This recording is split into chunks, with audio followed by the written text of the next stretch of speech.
Robots Radio presents... Today's chat is brought to you by, well, all of your support. Through the patronage you provide the Focus Fire chat team through Podbean's crowdfunding, we are able to provide you with the weekly podcast as well as the website and other aspects of Focus Fire chat. If you have any interest in becoming a patron of the FFC, please be sure to visit our website and click on the support link. Even a single dollar helps, and for those of you who are already patrons, thank you again for your generosity. Welcome to Focus Fire Chat. Explore together.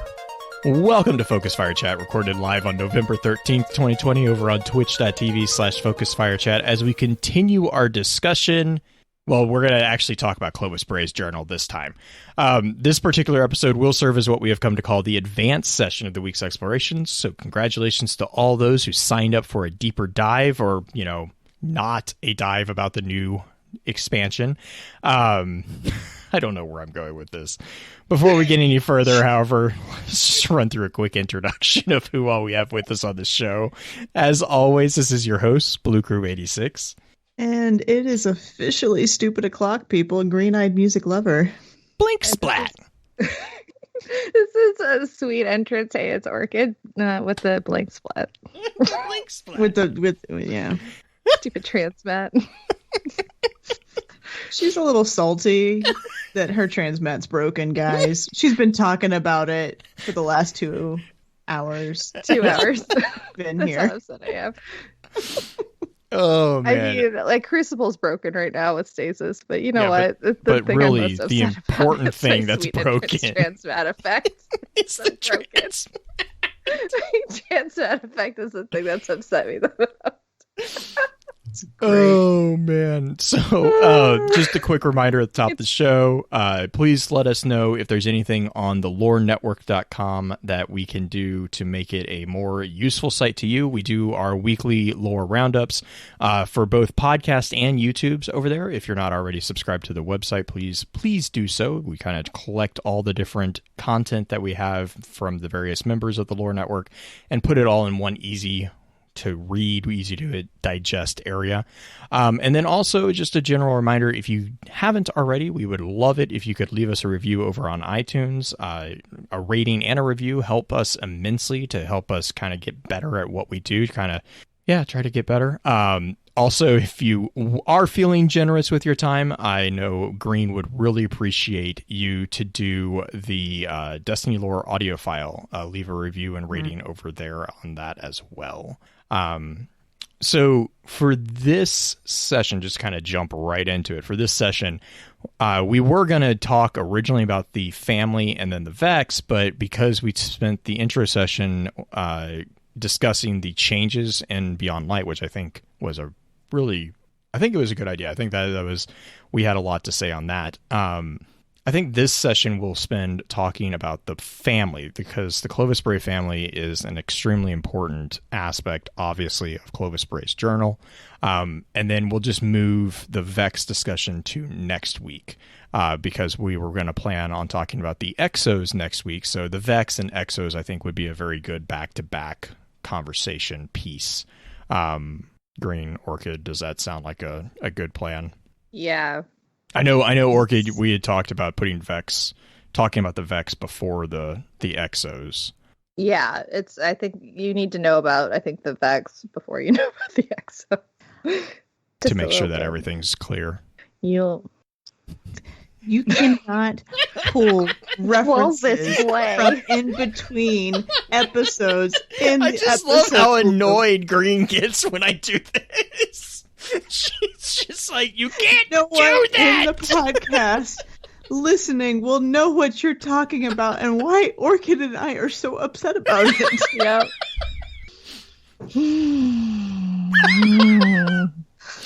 So you can't see my face right now, but I look annoyed at you, Blue. Awesome. All right. So cocktail knowledge of Clovis Bray family. Most people who have played Destiny for longer than just this DLC will recognize the name Clovis Bray. Basically, they are a family of infamous renown. the members of which were multiple members, but were pretty much through the family's progenitor heavily involved in many of the cutting-edge developments that took place during the golden age of humanity. So when we talk about the Clovis Bray family, what we're actually talking about is Clovis Bray Sr., which is the very first big name, his son, Clovis Bray II, or Clovis Bray Jr., and then Clovis Bray Jr.'s children, Alton Bray, Elizabeth Bray, Anastasia Bray, and Wilhelmina Bray. So that they are also named Elsie, Anna, and Willa. So they, and all of these individuals were involved in some way or fashion with the Clovis Bray company, which is an important distinction because there's the Clovis Bray family and then there's the Clovis Bray company, and they're both called Clovis Bray, which kind of can get a little confusing.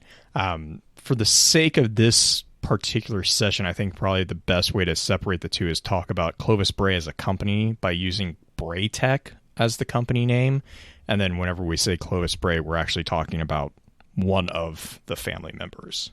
Mm-hmm. Corporation that wants to eat your grandchildren. You're not, chat's not wrong on that one. Not wrong on that one. A really important thing. So the Clovis Bray Journal, we have it up on the live stream. The Clovis Bray Journal was a actual journal that was included in the collector's edition of Beyond Light. It actually is the personal journal from Clovis Bray the First, detailing his thoughts and some of his actions during the period of time in which Europa was seemingly first getting established. It also does clarify a bit of the timeline. It establishes that the events of K1 on the moon did not happen immediately prior to the collapse, as it kind of felt like, because there is a call out that the events of K1 actually spurred the movement to Europa. Now, there's some potential for different translations on how that goes about happening. But we do know, the feeling that I kind of got when I was reading it is that there was a bit of a time gap between those two events.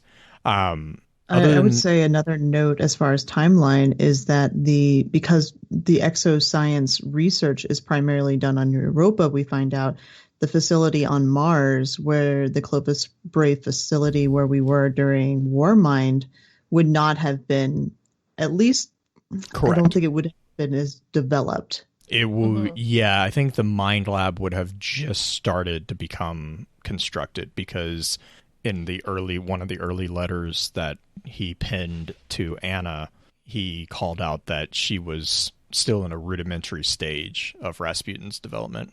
Or the other thing that could have happened is that the one was built on Mars first, and it was just the failed research. And it wasn't until they got to, because remember, we're going to talk about this a little bit as we get into the journal, but Clovis Bray 2, how he dies, is part of the research into exos. Yeah, and I mean, the way I kind of took it was like the groundwork of the facility was built, but like the Mind Lab that we see today, or well, we saw before it was vanished, that particular structure was not as expansive as it was because Rasputin was still being developed, I think would be the best way of saying that. I don't know.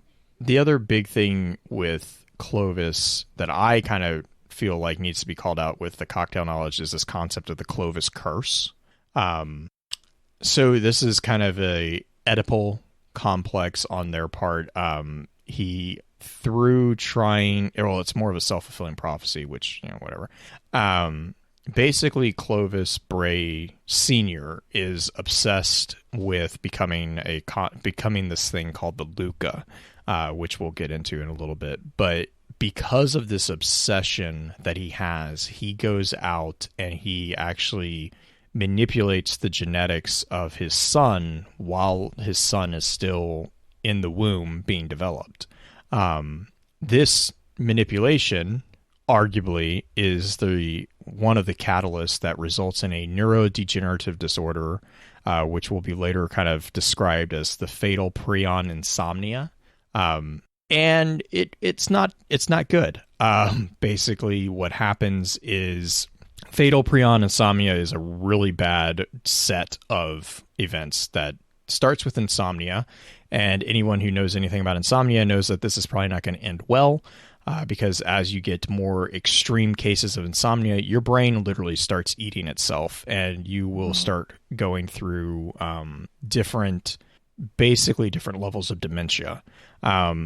This is kind of what happens with Clovis Bray Jr., and actually ends up resulting in Clovis Bray Jr.'s death, and it's not a pretty death. I guess this is probably also a good time that even though to say that even though Destiny is T for teen, a lot of the content that is covered within Clovis Bray's journal and within some of the lore books is not T for teen. No. And the way and I appreciate it because it kind of puts gravitas to the story of Destiny. I think that it also does need to get called out that this is probably one of the darker stories that we've seen. The darkest, I think, honestly. The only reason I hesitate is like the Hive have a lot of darkness in there. But the Hive darkness is different because I think that lends itself to it being rather alien and separate, because that is their own sword logic and their way of doing things. But I think this is darker because they're human. You can relate and empathize characters are human, and you don't necessarily know what it's like to live the life of a Hive. Right. But when you have a human doing these terrible acts, it's a lot more real and a lot more, I don't know. I think it's a lot more horrific to see a human doing these rather than seeing a Hive Knight or, Well, and I'm thinking about the xenocide that the Hive performed in the Crusades towards their sword logic. Like I don't know, like it was not spelled out as in much detail as the Clovis Bray story has been. I will give you that. But the implications, I would argue, that the Hive far surpass anything that Clovis has ever done. Just simply because of the way that the Hive advanced their knowledge through things required significant sacrificing on a level that Clovis might have one day achieved if he had been given the same, playing level, but it's not as called out as it is in the journal and within especially some of the lore books that we've gotten. The other, to kind of go back to the Clovis Curse, the other really important thing here is that it is confirmed to have been passed on to Elizabeth or Elsie. This is a very big point within the journal because this is actually the driving factor that gets Elsie back. I wouldn't say under the wing of Clovis, but it's the catalyst which makes her come back into the fold a bit. Not that she stops her being her own self, as we might get into, especially later in the book. There's a really sad section where she kind of has a disagreement and Clovis puts her down, literally. So there's a couple things there that Elsie still has. She still is definitely her own person, but because she is an inheritor of this Clovis curse, she does have this kind of ticking time bomb that she has to contend with, and that is prompting her to be a little bit more open to Clovis's influence than her siblings are. Well, there's also something that she says during a mission that you haven't played and don't plan on playing because you don't want to actually play Stasis to get to that cutscene. Spoiler alert. I'm not actually going to say what it is, but needless to say, Blue won't actually ever learn what it is either. Yeah. No. You got to play the game, Blue. Nah, I'll just read about it. Apparently that spoils it for people too, so Elsie has the Clovis Curse. Mm-hmm. Willa Bray, who is also a half biological sister of Elsie. Would you consider it half? How did that work? No, because we decided. So in the journal, what's called out is Clovis Sr. manipulated Clovis Jr.'s genome. The way that he did this was he removed. Let me see here real quick. I have this. So what he did was, this was all kind of in connection to this really big obsession with the concept of being the LUCA. And so what he did was he went in and he replaced his son's mitochondrial DNA with his own, because usually this DNA is from the maternal side. And it was because he did this, and this was all stemmed from a desire to know that he was his son's cellular engines, powering his existence completely. He wanted it only to be him that was in his son. And because of that, basically what happened was he created this situation that if he had just left it alone then, probably wouldn't have ended exactly as badly as it did. But then what he also did was, after Bray Jr. was born, he continued to experiment on him. And he, at one point, actually, through experimentation, managed to get Bray Jr. to a point where he did not require, or where his body did not desire sleep. So he achieved a state of sleeplessness. But when that was done, that in combination with the genetic manipulation, it basically resulted in a disease that Bray Sr. identified as fatal prion insomnia. This was something that was so degenerative that it basically required a really drastic measure to quote unquote cure, which is basically Bray recognizing that he effed up and wanting to fix it. So in order to fix the problem, he uploaded his own son into a prototype exobody, which was another experiment that he was doing to become the LUCA. And this resulted in a absolutely catastrophic failure because of a multitude of problems.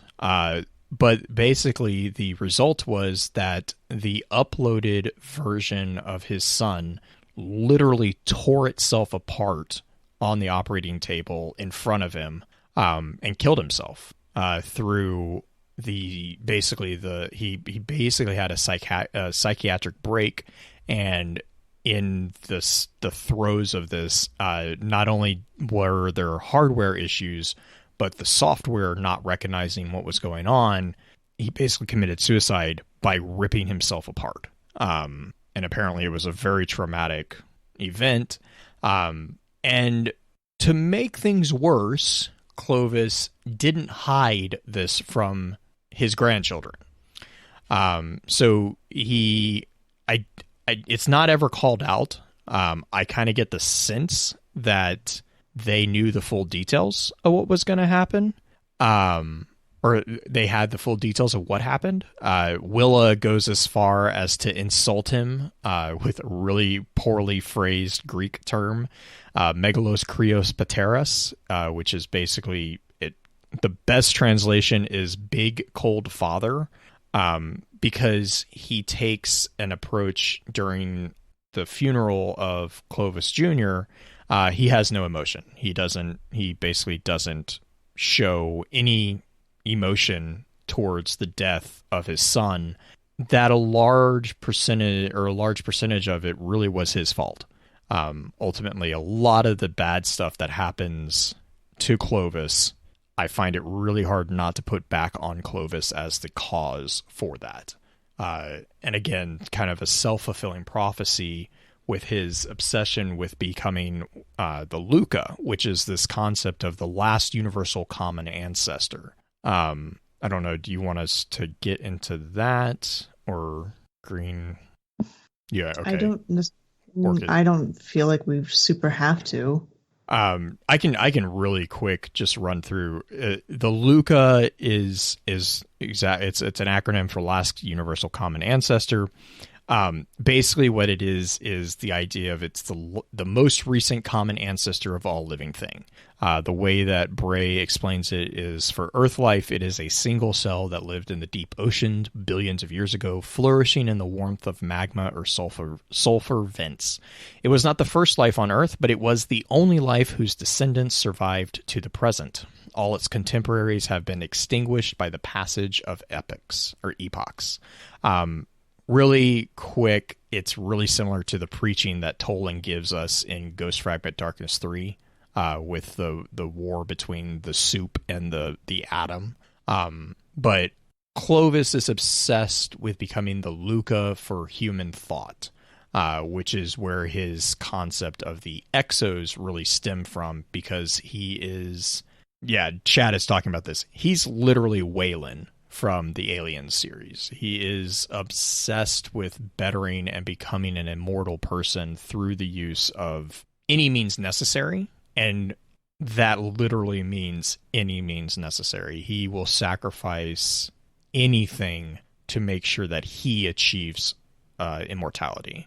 Another comparison that we've seen with regards to Clovis is to Sisyphus. It is a very well-fitting comparison because he is trying to tackle multiple Sisyphean tasks that really aren't meant to be accomplished. Like that's just kind of the thing. This kind of feeds into this kind of neurotic obsession with alchemy that we see within the journal for Clovis. I kind of read his obsession with alchemy as really a deference of the responsibility of his son's death, because he argues that the reason why Bray Jr. died was because they did not have an item called that he refers to as alkahest. Alkahest is a concept that is pretty prevalent in a lot of alchemical texts. He misuses the use of alkahest, which I think is interesting. Alkahest is actually a hypothetical universal solvent that was believed to be able to dissolve every other substance, including gold.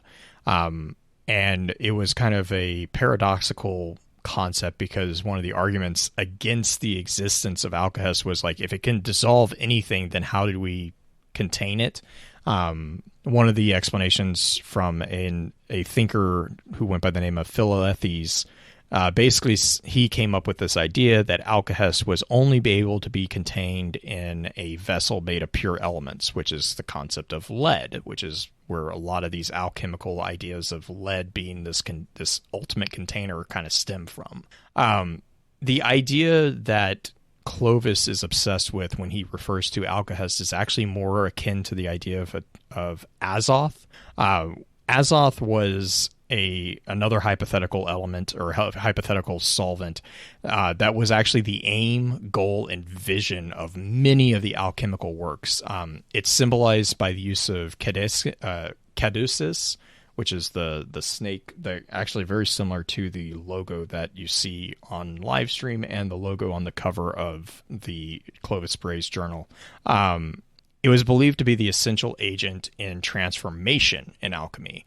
It is the name given by ancient alchemists to Mercury, which was also believed to be the animating spirit hidden in all matter that makes transmutation possible. So, like, Azoth is actually, when he says alkahest in his journal, he's actually talking about the idea of Azoth, not the actual. It's a bit confusing. Or I was confused by it, because every time I read alkahest, I was like, that's not what that does. Azoth is the transmutation, not the alkahest. But ultimately, he blames a lot of his failures on the lack of having this magic ingredient, which brings us to Europa. And I'm going to let Green or Orchid kind of take off on that one. Or do you want to take an ad break real quick, and then we can jump into Europa? Let's do that real quick before we do that. Just a nice little break between the switch there. Mm-hmm. In a world where solid-state electronics and vacuum tubes are still meta, people never stop loving atomic-powered everything. A a chosen 500 stepped inside a subterranean vault to be spared the nuclear horror of the inevitable Great War. 25 years later, they emerge after the fallout settles to retake Appalachia. Among them, two former rivals whose blood feud will tear West Virginia apart in their epic struggle for survival. Chad, a vault bro who has a strength of 15, an intelligence of 2, and is a complete wasteland head. Simon, a complicated anti-hero who chooses light and hope, but accidentally becomes a cannibal and wakes up naked and afraid with a Scorch Beast Queen after a date goes terribly wrong. What? I mean, it's a wild wasteland, right? This dark humor radio drama will have you driving off the road and crawling out from under the fallout. 2 men, 1 wasteland, and so many nukes. Chad, a Fallout 76 podcast, rated R, now streaming on your holotape player podcasty thing. All right, so now that we got that out of the way, let's talk about Europa and its connection to Alcahest and Clovis Bray. Well, we kind of have to talk about K1 a little bit if we're going to talk about Europa, because the whole reason Clovis Bray ends up on Europa is because of the anomaly back in the K1 project site that was transferred to the Crucible map. Yep. Yeah. So throughout the journal, there's mentions of these visions that Clovis Bray has, and it is a connection with his clarity or Claire or whatever he's going to call it on whatever day. But he has these visions, and in the visions, he believes he's been told that he will find the answer to this problem, the answer to immortality, essentially, how to live forever. And it is with the help of whatever he was going to find on Europa. He was led to Europa.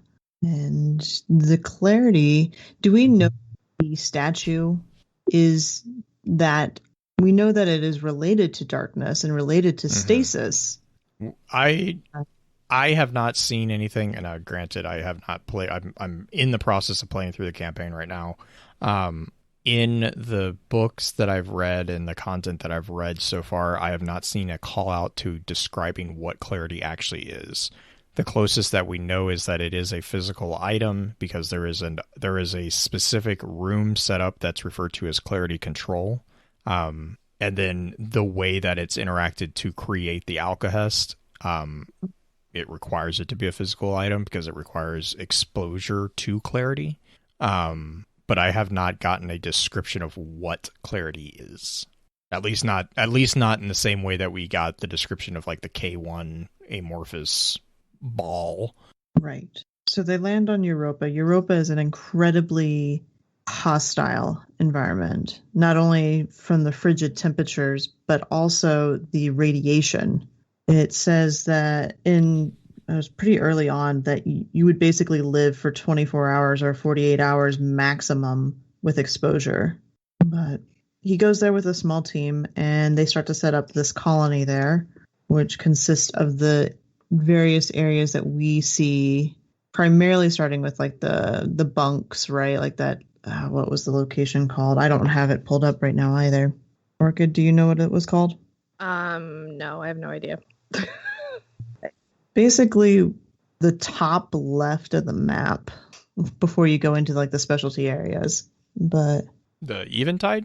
yeah. Okay, yeah, That's Eventide. closed Destiny. So it's oh god, I just blanked on it. Eventide but ruins. Eventide, yeah. Eventide was the living quarters basically for all of it. For all of Clovis Bray. Mhm. Yeah. But they started developing these experiments out there. He found her. Found clarity. He found, I mean, oh my gosh, chat was making a silly by saying LUCA and clarity sitting in a tree. It's not far from the truth in some ways. Nope. But once Clovis Bray starts experimenting out there, he just really kind of gets the feeling and discovers that he's going to need help from one of the granddaughters.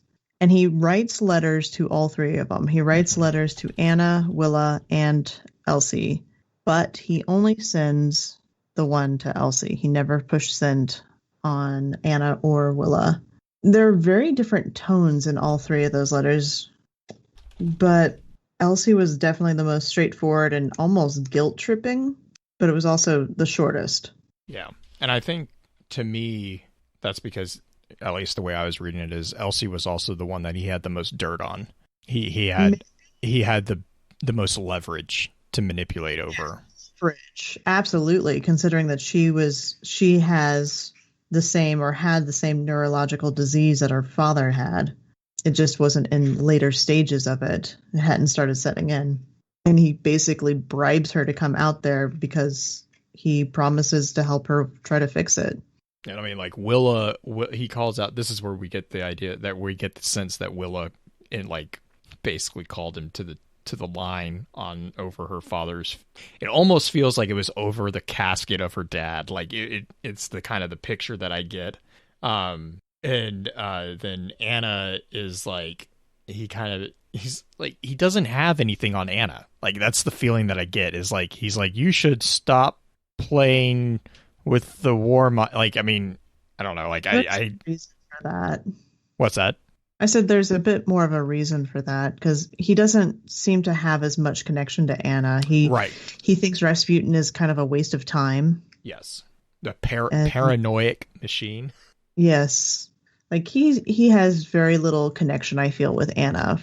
And that may also be based on the genetics of Anna herself compared to his.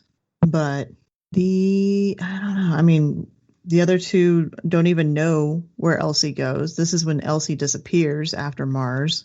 Which, I mean, that speaks volumes too.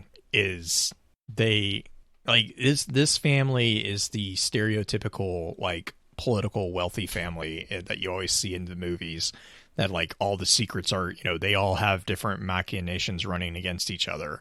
It feels like the funny thing that I did find about this is like Alton is largely left out of the entire thing. Like Alton is actually not included, like at all. Like there's a comment about Alton in the beginning, and then obviously it focuses down on Elsie near the end. But during this entire stage right here, he doesn't really, like, there's no mention of Alton at all, which I found that kind of intriguing. I don't even know how to interpret that, like why he would just ignore him. That's why I kind of find it intriguing as well, is because I'm like, I have no idea why, because he calls out, he calls out that Alton has, of the 4 grandkids, Alton would be the closest to his father because he is a male. And that's when we get what I refer to as Clovis Bray's translation of women are weird, because that's when he starts talking about like the genetics of the female genome, I think, is when that was taking place. And not gonna lie, I wanted to chuck the book when I got to that point. I had to stop reading for a second because I actually got mad when I read that. I did too. I was like, all I could see was like him basically being like, women are weird and we don't understand them. And I was like, this is true. Women are weird and we don't understand them. Moving on. Like that's like, it does not come across that way. Like, right. No, it is an egotistical man being very. I will definitely agree that is the sense that you get as you read through this. Can we go back to the 3 letters for a second that he wrote to his granddaughter? So like I while you were talking, I kind of re-skimmed them again, and it read to me as though, because he wrote them in this order, I'm assuming, that he just kind of gave up and used all of his spoons in like the first 2 letters. That's fair. Honestly, I think I can read that too. I know, actually, well, I can it see read that. to me as though he's like, I used all these really good words. They were they were the best words. You see who I am comparing. Yeah. Even like you saying that and then scrolling through them in order, you could see that. Like, yeah, I see that. I feel like he spent hours on the first one, and he's using like the myth of the alpha wolf, and he spent so much time going through it. And that you called me this word in Greek, a very poor Greek, on the day of my son's funeral, and which is such a dick move. Like, that is, oh my god, it's straight up BS, and I don't like it. And then the second one, I'm just like, wow. I mean, you're right. It feels like he doesn't have a connection with her, but at the same time, you don't put down the project that she obviously has like a strong tie to try to get her to stop having a tie to it. That's the wrong way to get someone to do a thing. Don't you realize that's what he, I mean, it's all about him. I know it is all about him. That's why. But I think he used all of his spoons in the first two letters. And so in the third one, he's just like, just freaking come to Europa, man. Like, I'm tired. These two letters that I wrote to your sisters are really hard. I really need you to just come do the thing. There are only 6 sentences in Elsie's letter. Yeah, do the thing. Elsie, I need you. Basically. It also took me as like that she would be the easiest to convince because she probably was the most curious as well. She also was the only one that had a threat hanging over her head, too. Exactly. Yeah. And I actually find it interesting, too, because he does not mention that in this letter. No, he doesn't. He does not mention that until she sends back a letter telling him basically to stuff it. And then then that's when he pulls that card. Yeah. I did find that rather intriguing, is like he tried to use his whatever, like he basically tried to order her to do something. And then when she kind of was like, no. Then he was like, well, we know you're going to die. So this is your only it's hope. Not even know you're going to die. He starts describing in painful detail exactly how she would deteriorate. Yeah, exactly. What a jerk. Mm-hmm. And I want to punch his face. And I can't reach over the counter. Nope. I mean, that's an option. We know where he is. Can't. I like him too much. Bungie. Hate you, Bungie. It's so like, I loved that transition piece. Angry. That transition, I mean, right. But I mean, the way it was explained was like, I was like, I actually like, because for as much as, excuse me, but for as much as an as he is here, and he is a major one here, the result, the conversation that he and Elsie have when that transformation happens, this is me. Like, I don't know if you guys got this, if you've already read it or not, but it felt like he actually, because he had purged himself of these memories, he actually was the person that he was putting himself out to be in here. But that's the reason why he purged those memories. Correct. Which was, he killed himself in order to become a better human. So, and actually was not a human. I want to actually say the name because we haven't said who it was. We've just been describing it. Just say the name. Yeah, so basically Clovis is Banshee. No, Banshee is the best parts of Clovis. Mind wipe version of Clovis, which is partially probably why he has such memory problems. Yes.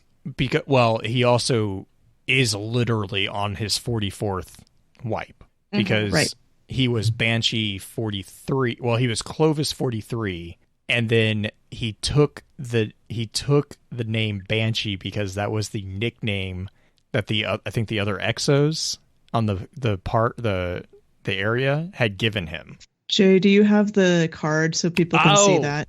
Yeah, here. That might be important. It's an actual card, guys. They describe it in great detail. It's one of the best. It's one of the Banshees, and they reveal the best cards ever. I love it. That Elsie actually gave him his name as Banshee. Yep, it's recovered memory Clovis 43. Hang on, real quick. I'll throw this over here in live stream so that you guys can read it too. It is super cool. Remember I talked about how there's gut-wrenching moments? Oh my God, this in the writing? This is one of them. This oh is my one God, of them. it was so good.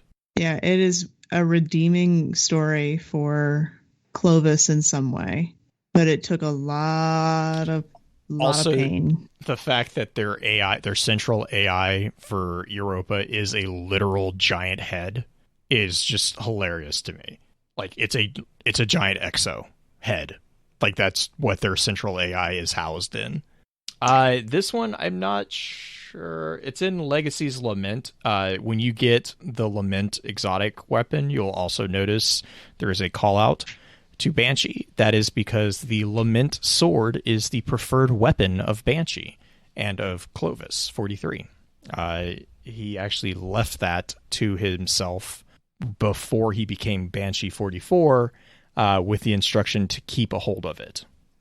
Is there a sword hanging in Banshee's office that we can get to? I have not checked. I would hope that if they I'm kind of hoping that when we do get Lament that it will be through that area. The same place that we got was the heavy bow. Leviathan's bow. Leviathan. I think that would be breath. really cool if we got Lament from Banshee's rooms or Banshee's chambers. Just simply because the lore itself speaks to how he left it specifically for himself. But the heart-wrenching part here is this part where he's like he's talking to Elsie, and he's already like the exo frame of Clovis 43 has already wiped the memories. He's already gotten all the memories of Clovis Bray from him, but he's talking to Elsie and he's saying that he wants basically to wipe even more. Like he's talking about how with Elsie they had added. So this is the really disturbing thing. Elsie has had over 800 wipes. He talks about how they added banks E1 through 815 to the current imprint to bring all her memories back. And so he also then goes further and says, I caused that. He says that Elsie finally gets a grandfather worth her time, and now I'm about to get a fresh reboot. She deserves to know why. And so he's basically wiping himself as punishment for all the sins of his past self, and then goes on and, Elsie is trying to talk him out of it because basically when this happens, she's going to lose him. And she says that he is not the Clovis Bray. To which he responds, I will always be the ghost of him, no matter how hard we try to ignore it. And you deserve to be free from that person. And then that's when he gives Elsie the journal for Clovis Bray. And he says, lock it away, or it's his journal, yours if you want it. Lock it away if you don't. It's mostly encrypted anyway. I read a bit. The kind of person I was, fear-driven, obsessed with legacy. I won't become that, not again. It's time for you and your siblings to rebuild the Bray legacy the right way, or tear the whole damn thing down. Fun fact, real quick, before you go on. That journal is the journal that we are trying to help Elsie unlock in game now with the skeleton key. Ah, okay. That makes a lot of sense then. And then this is the part that gut punched me. He says, I don't really know how to say goodbye, but she does. She pulls me in for the first hug I've ever had, holds me tight. We share the moment, a reverie of what could have been, a passing glance through the looking glass. Wish I could shed a tear right now. Doesn't matter. I feel it anyway. She does it too. And this is where we get the translation of the names. He says, do me a favor. That nickname the other exos gave me. Add it to my imprint with my number. And she laughs. It's good to hear it one more time. You really like it, don't you? It's growing on me. Okay then, Banshee. I step into the pod. Doors close. I give her a little wave. Let's see what 44 has in store. Oh, that kills me. Right? Oh, God. My heart hurts so bad right now. I mean, it's one of those things where it's like, I am so happy with how they concluded that story. There's a lot of ways they could have gone with it, but it drives home this concept of redemption for everyone, I think. You know what's intense is this is the exact same process they did with Uldren, but in reverse. Uldren was a character that pretty much everyone despised initially. But now with this season and with this expansion, we're going to have to learn how to actually work with him. And Osiris, oh man, Osiris has very colorful words for that too. Oh, yeah. I love it. I love it. Clovis, we knew Banshee first. Yep. And we began to love Banshee because Banshee is the lovable, can't finish one auto rifle vendor. The best Still part thinks is Cade is alive sometimes. Oh, God. There's some crazy theories tied to that one, let me tell you. Oh, God, I know. Banshee's connection to Cade. But, yeah, this also puts Banshee the context. going to Clovis. Yeah, this also puts the context on his quotes about remembering a strange woman and her flashing eyes. Oh. That's Elsie. He's remembering Elsie. That's super sweet and really sad. Yep. Oh. That's the part that I was like, I appreciate a good redemption. Like when, especially a redemption where it's like, this is the epitome of a person who arguably doesn't deserve redemption. Like the things that Clovis does in the journal, not even talking about, the experiment logs that we have access to, which those are really immature. Some of the implied events that happen there. Graphic. Very graphic. But he's involved. He's hands-on in all of them. Like he is hands-on in every single thing that goes on. And, he's very, very, very megalomaniac, very narcissistic about the reason why they are doing it is because he wants to become immortal. He wants to become the LUCA. He wants to become, fill in the blank. That is a person who arguably is a villain in his own right. And it like when you see him transform into this character that we see here, it's just, I don't know. It's again injecting that hope that sets Destiny apart as far as a game story goes. Yeah. So you want to talk about the emotional gut wrenching that EXO players must be feeling? Yeah. Go for it, Blue. Really quick before we do that, let's take another quick ad break just to kind of break it up, and we'll get right back into it and let you talk about the gut-wrenching EXO experience. Have you ever wondered how deep the Elder Scrolls lore rabbit hole goes? Have you got a grasp of the basics and want to find out more about the universe? Written in Uncertainty is here to help you. We'll be mixing in philosophy, theology, and whatever other theory is useful with Elder Scrolls texts to untangle some of the biggest questions in the series, like what are dragon breaks, how does Chim work, where did the Dwemer go, and more. Check us out at writteninuncertainty.com or find Written in Uncertainty on any podcatcher. Thanks for listening, and catch you later in the Grey Maybe of Tamriel.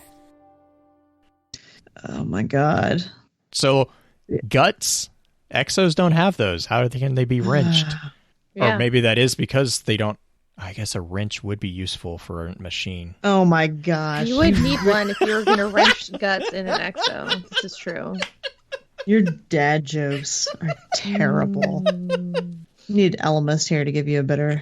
Seriously. He's way better at dad jokes than you are. I wasn't even that. I was just thinking out loud. But anyways, continue.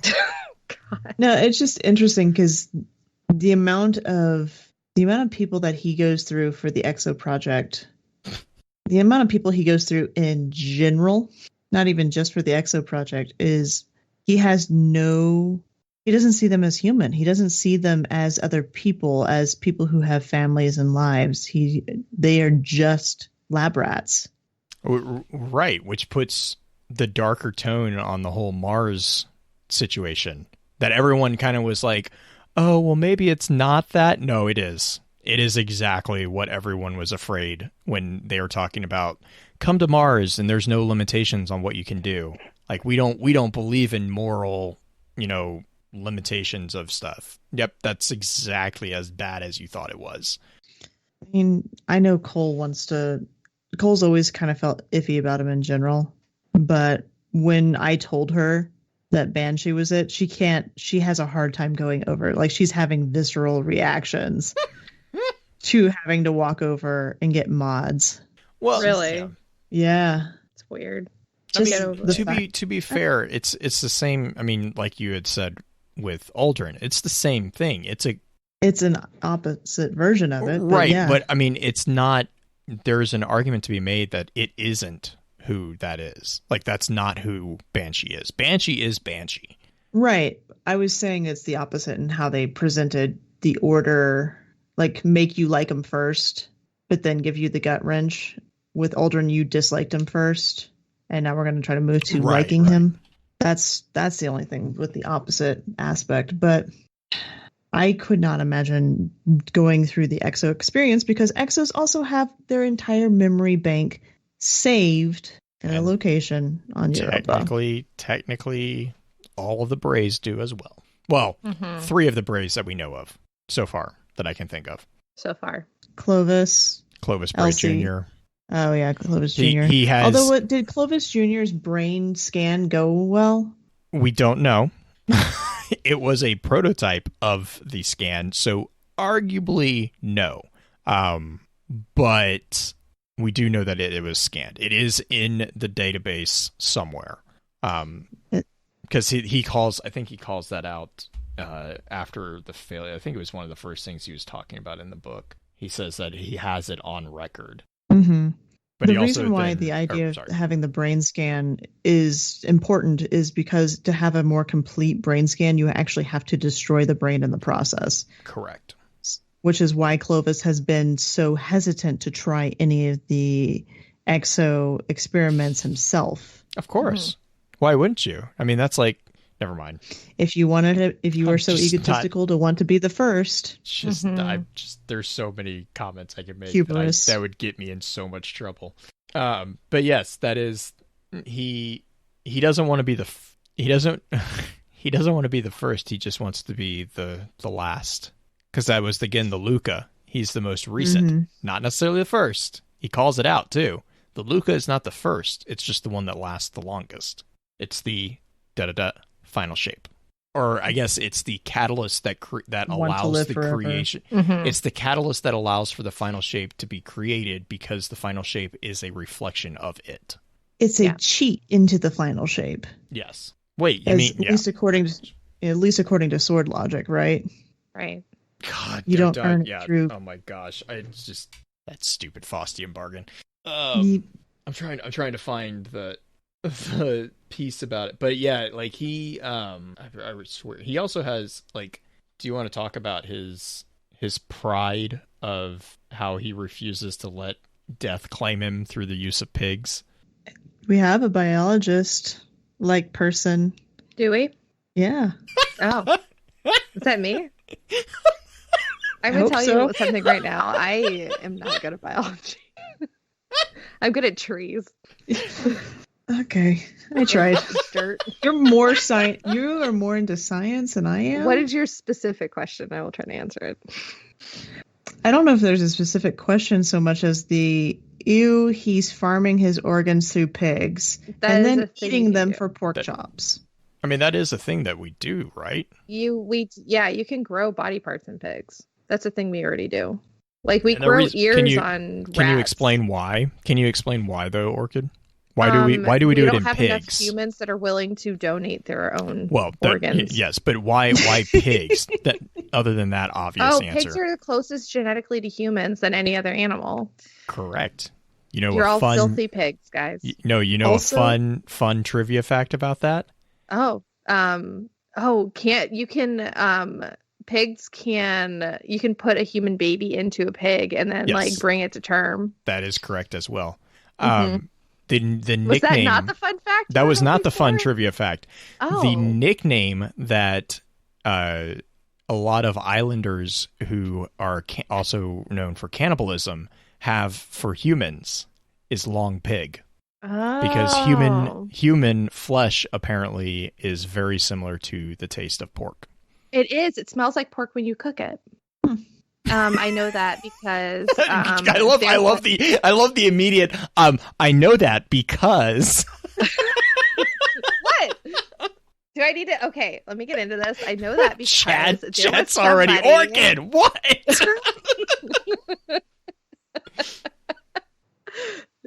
she's fired. No, because now she'll eat us. She doesn't know where we live. We're safe. Guys, I'm Jewish. I don't eat pork. Okay. I keep kosher. If you did not know that, I do not eat pork. Fun fact. It's a fact. Nor do I eat meat and cheese together at the same time. Nor do I eat shellfish. So, question. Yeah. Would Clovis's name be considered a pun to the fact that pigs are cloven foot? That would be hilarious. We should keep that as a pun. I like how Dancing has decided that this clears you from the threat of cannibalism. She's clearly not a cannibal because she is kosher. Doesn't eat pork. Oh my god, that's so gross. No, there was a guy in Portland who lived near my mom's house that killed somebody and like cooked them in an oil barrel, and everyone's like, he's making barbecue. Oh yeah. This is like years ago, but it was like a human. Yeah, and I guess it smelled like pork. Mm-hmm. That's true, because there's also lots of times when people disappear and they find out that there's a barbecue going on. Also, that's why you also don't trust anybody with a pig farm. Yeah. Because pigs will eat anything. They will eat everything except for the shoes. Anything. Yeah, they'll eat the bones. Donate the shoes to charity so people keep their feet warm. Murder shoes. I love the look on your face, Green. It gives me such. I know. I'm tempted to continue going down the trivia path here because Green's reactions, but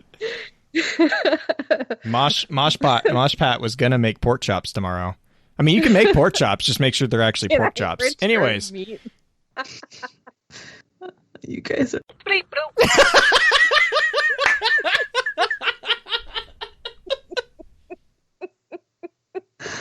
Oh, God. Dancing does like the fact that, in a way, Clovis did eat himself. Mm-hmm. Mm-hmm. So on that note...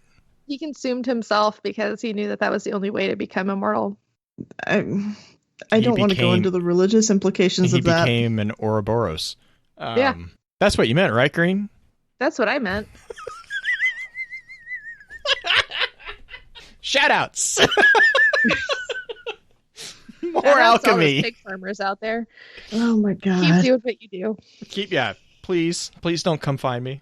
That was actually like the driving storyline behind the majority of the Hannibal series. I love Hannibal so much. That was a huge component of it. Was the pig farms? Like all of season 3, wasn't it, or was it season 2? I haven't watched the TV. I've only read the books. Like in the books, it's a huge aspect of it. It's the pig farm. Have to watch it, Blue. I will. I put it on my list. Artistic and beautiful, and Mads Mikkelsen is like a gift to humanity. I actually just watched something Polar. I watched Polar. He was really good at that too. Those are so pretty. To Green, how about those shoutouts? She's given up. I feel like our job is complete when we get to the point. When we get to this point, my job here is done.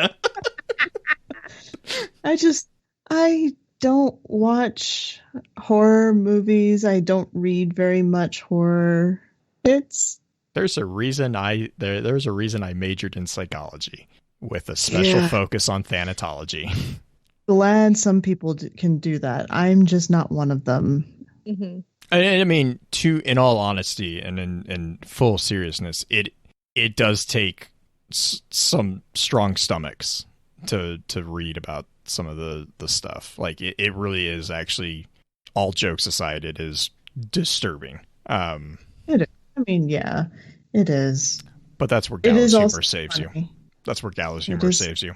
Yeah, it is also funny. But shout out to you guys for having strong stomachs, and shout out to me for having ate long enough ago that my stomach stayed in place. Yeah. I'm really proud of you, Green. You made it this far. I had last week as a warm-up, so it's fine. It's me. It's me, Blue. Shout out to Green for putting up with our like, just honestly, like, I'm just gonna say it. Like, you don't understand how much random we subject her to throughout the week. Or at least I subject her to. I'm pretty sure Orchid does too, but like, I'm pretty quiet. I don't know about you. Lately, because I've been, but before I was getting all sorts of stuff from you. Oh, it's just because I've been sick. Like, just wait until I'm not sick anymore. There's a light at the end of the tunnel. I'm gonna double down. Oh God, I won't be able to open my phone anywhere. I already fixed that with the Lore Hub. I just think that's funny. I think Speaking of Lore Hub, if you'd like to join the Lore server, where Blue Orchid, myself, and Elamist, and a bunch of other really great lore folk are at, you can hit up our link that's tied to the Twitter. Yay. If you go in the description of our Twitter, and Orchid has it in hers, and I need to make sure I put it in mine because I'm behind on that. I know anyway. Focus Fire has the link tree on it. That's the easiest way that I've found to keep everything in one place.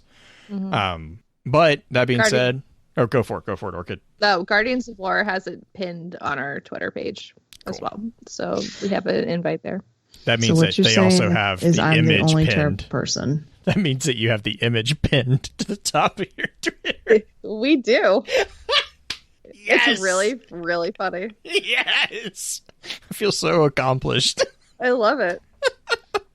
I'm here for it. I wondered where I've gotten more influx in. This isn't what I owe. Anyways, thank you for your time. And until next time, remember, with wisdom we conquer. Stand strong, stand tall, and keep exploring. With that, we'll begin to wrap the chat up. Thank you again to those over on Twitch for coming to spend your evening with us. If you'd like to join us for the live streaming of the episodes, please be sure to give us a follow over on twitch.tv/FocusFireChat. Links to all our episode archives can be found at www.thelorenetwork.com. Please be sure to email us at focusfirechat@gmail.com with any comments and or questions for the team concerning the podcast, and let us know how we're doing by giving us some feedback and a rating over on iTunes as well. So until next time, focus your fire and may your light shine bright. You've been listening to a Robots Radio podcast. Smart shows for interesting people. Check out all the shows at robotsradio.net.